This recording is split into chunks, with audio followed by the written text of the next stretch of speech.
Énième rebondissement dans la saga judiciaire Pistorius en Afrique du Sud. Le parquet veut réclamer une peine plus sévère contre l'athlète paralympique.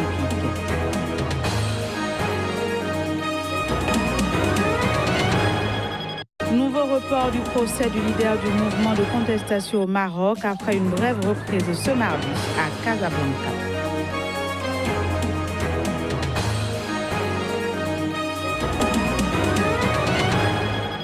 Puis la région du Sahel est désormais dotée du G5 Sahel, une force anti-djihadiste. Sa mission et son fonctionnement en fin d'édition.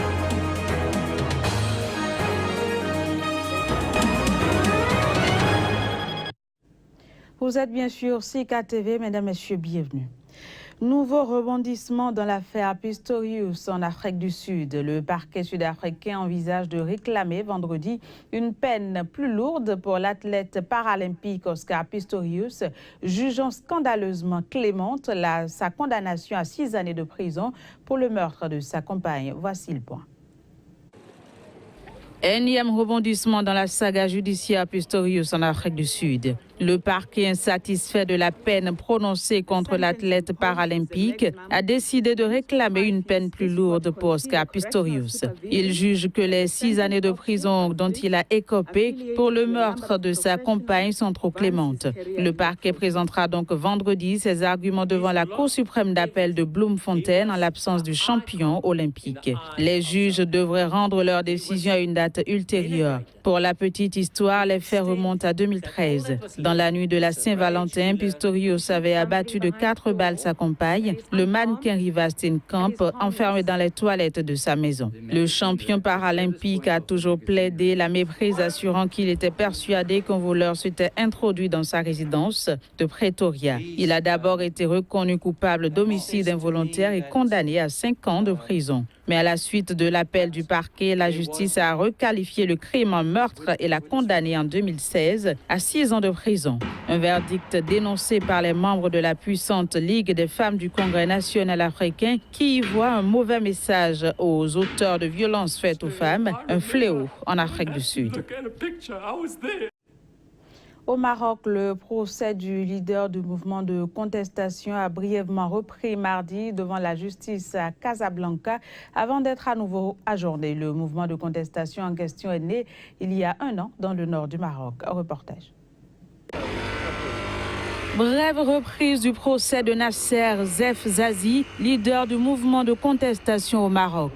L'audience a été ajournée une fois de plus sur demande de la défense et des parties civiles qui ont plaidé pour un report. اليوم جينا ككل أيام ثلاثاء المحاكمات أو بالأحرى ثلاثاء المحاكمات. Nous sommes venus comme tous les mardis des pièces de théâtre.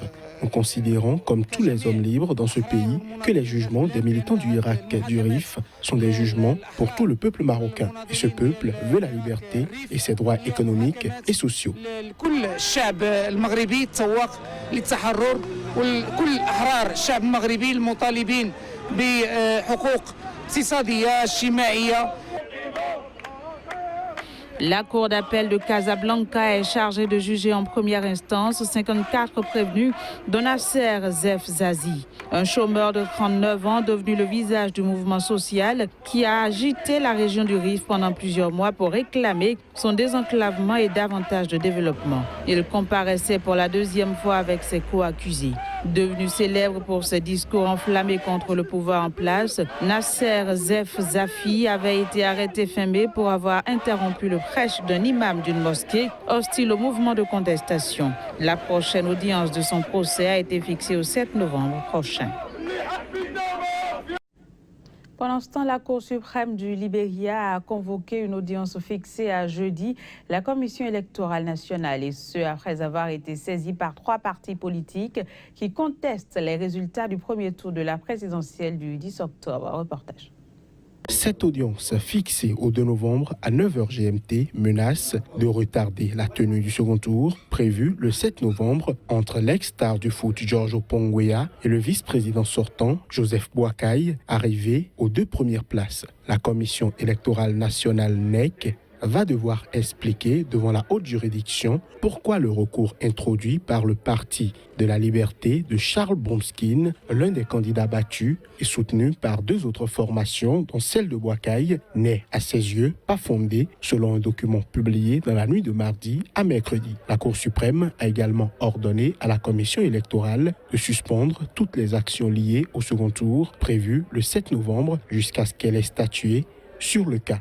Dans un communiqué conjoint publié dimanche, les 3 partis avaient estimé que le déroulement du premier tour de la présidentielle avait été entaché d'irrégularités et de fraude massive et systématique. La décision de la Cour suprême risque d'être fortement critiquée par le camp de l'ancien attaquant du PSG et du Milan AC qui a appelé lundi les électeurs à ne pas se laisser distraire par ses adversaires et à se rendre aux urnes mardi prochain.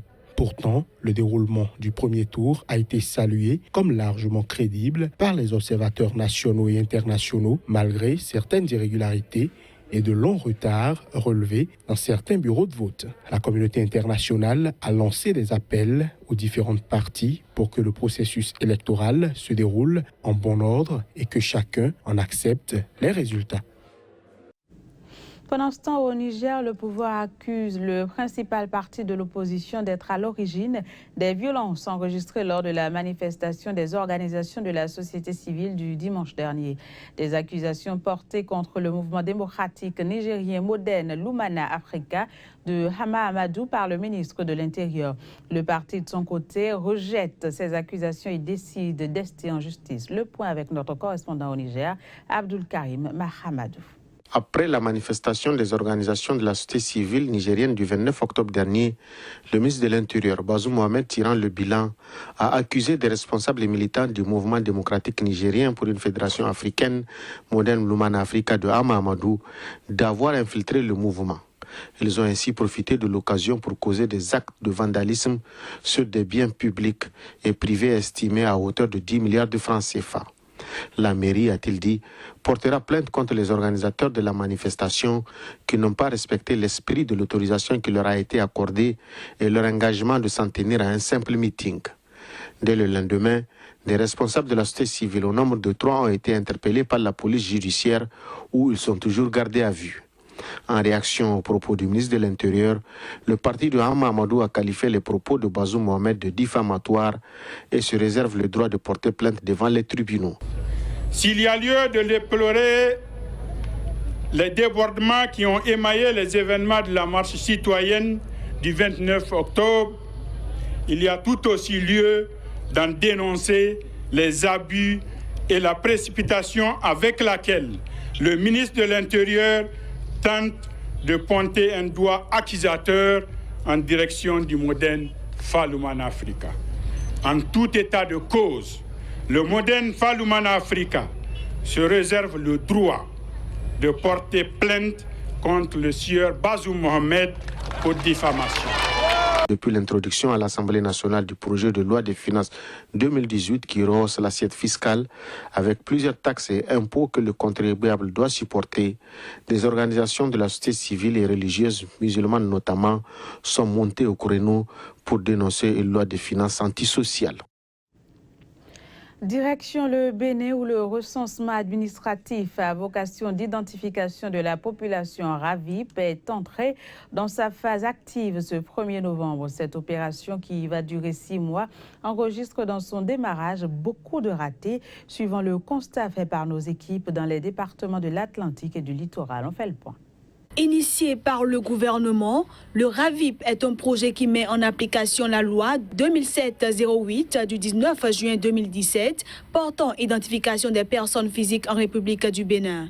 Au démarrage de l'opération ce mercredi, beaucoup de failles. On n'a pas reçu une liste des gens qui doivent même rester au niveau des différents postes.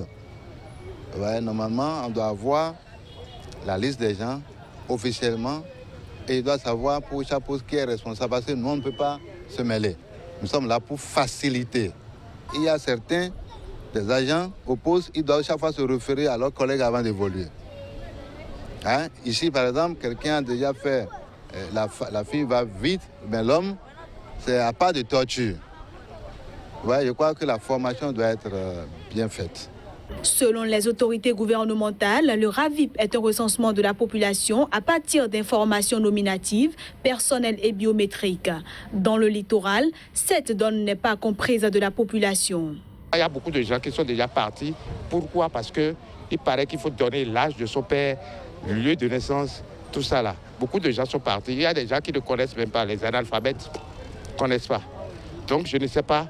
Déjà, si la préoccupation que je suis en train d'évoquer là, les autorités au haut niveau, s'ils peuvent prendre ça, la chose là en compte pour voir comment on va faire. Et puis après, si les gens peuvent aller chercher et venir donner. Parce que quelqu'un qui vient ici à 7 heures et c'est à 9 heures, il se présente là-bas et on lui dit tu n'as pas l'âge de ton père, tu n'as pas l'âge de ta mère et tu vas partir.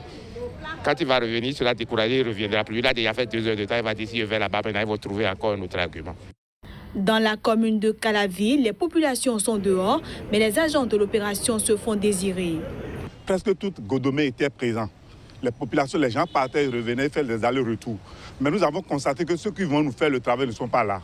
Outre la contestation de l'opérateur technique Safran par la population, la permutation des outils techniques entre les départements du Zou et les collines et l'Atakoradonga vient plomber le démarrage de cette opération décrite par certains comme un outil plus politique que technique. Une nouvelle radio communautaire va émettre dans une zone sensible de la capitale centrafricaine. Dans cette capitale ravagée par la guerre, ce média vise à participer à la campagne pour la paix dans le pays. Reportage. Les émissions de cette radio vont couvrir les 3e et 5e arrondissements, 2 secteurs qui ont payé un lourd tribut aux violences intercommunautaires à Bangui. En Sango, la langue nationale centrafricaine, Sewa signifie la fraternité. C'est le nom donné à la radio nouvellement implantée.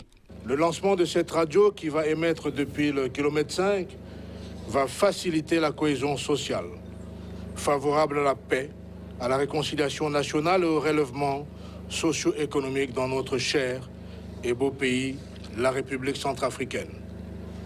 Je dois souligner que dorénavant, cette radio va développer l'accès collectif à la radio de proximité tout en facilitant les échanges intercommunautaires et la participation des couches sociales les plus défavorisées et les plus vulnérables.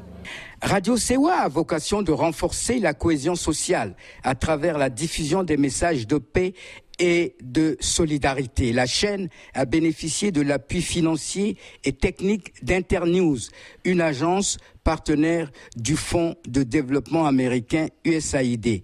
La plupart des journalistes sont des bénévoles engagés dans le processus de reconstruction nationale. C'est une radio thématique qui aura à faire de la sensibilisation, à parler de la cohésion sociale, du vivre ensemble et faire à ce que le kilomètre 5 ne soit plus stigmatisé. Parce que vous êtes sans ignorer qu'après tout ce qui s'est passé, beaucoup de gens ont peur d'arriver au kilomètre 5. Ils pensent qu'en arrivant au kilomètre 5, ils vont être agressés, ils peuvent être tués. Et donc par rapport à cela, la radio va permettre aux gens de savoir qu'au kilomètre 5, il n'y a pas que le côté négatif, on peut aussi y vivre, qu'il fait toujours bon y vivre. Le projet est porté par une coalition de femmes déterminées. Des femmes qui se sont mobilisées pour la cause de la paix et qui veulent apporter ainsi leur pierre à la reconstruction de l'édifice. Fin de ce journal, merci de l'avoir suivi. Très bonne suite de programme sur SICA TV. À très bientôt.